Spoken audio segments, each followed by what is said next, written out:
ഞാനിന്ന് വൈകിട്ടത്തേന് ഗോതമ്പ് ദോശയാണ് ഉണ്ടാക്കാൻ പോകുന്നത്. അപ്പം ഞാനൊരു 1.5 കപ്പ് ഗോതമ്പ് പൊടി എടുത്ത് വെച്ചിട്ടുണ്ട്. അപ്പം നമുക്കതിനകത്ത് ആവശ്യത്തിനുള്ള ഉപ്പിടാം.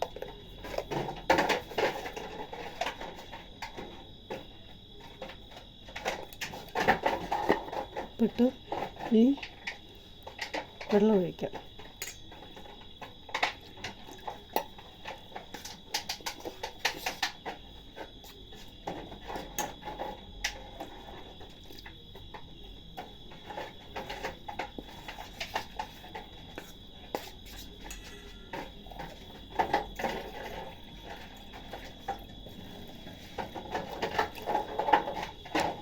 സാധാരണ നമ്മൾ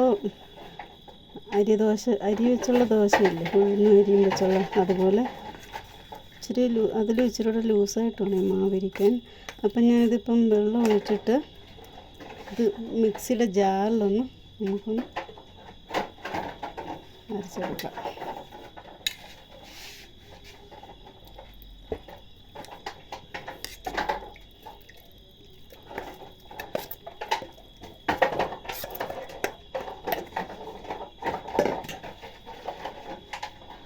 ഇച്ചിരി നമുക്ക് വെള്ളം ഒഴിച്ച് കൊടുക്കാവേ. നമുക്ക്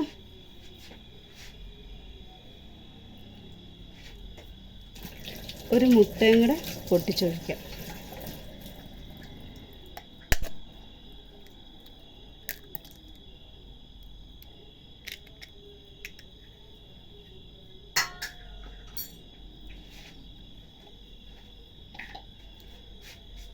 നമുക്ക് മിക്സിയുടെ ജാറിൽ ഇനി ഇതൊന്ന് അരച്ചിട്ട് വരാം. ഞാൻ അരച്ചുകൊണ്ട് വന്നിട്ടുണ്ട്. കണ്ടോ, നമ്മൾ മുട്ട ചേർക്കുന്നത് എന്തിനാണെന്ന് വെച്ചിട്ടുണ്ടെങ്കിൽ നമ്മളിത് ചുട്ടെടുക്കുമ്പം ശരിക്കും കിട്ടത്തില്ല, പൊടിഞ്ഞൊക്കെ പോകും.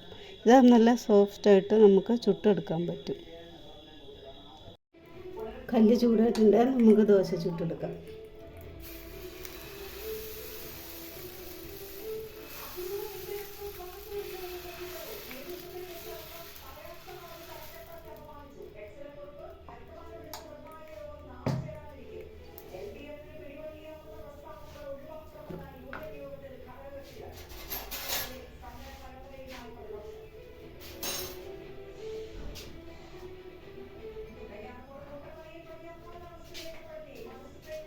നമുക്ക് ഇതിൻ്റെ മുകളിൽ ഒരല്പം നെയ്യ് ഇട്ട് കൊടുക്കാവേ.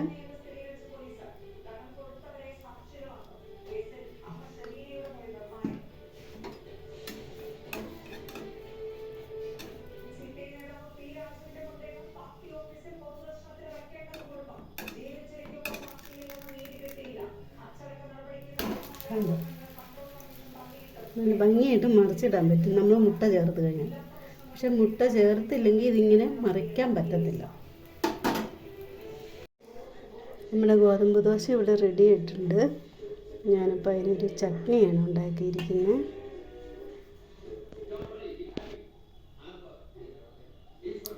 ഇഷ്ടപ്പെട്ടെങ്കിൽ സബ്സ്ക്രൈബ് ചെയ്യുക, ലൈക്ക് ചെയ്യുക, ഷെയർ ചെയ്യുക. Okay, thank you.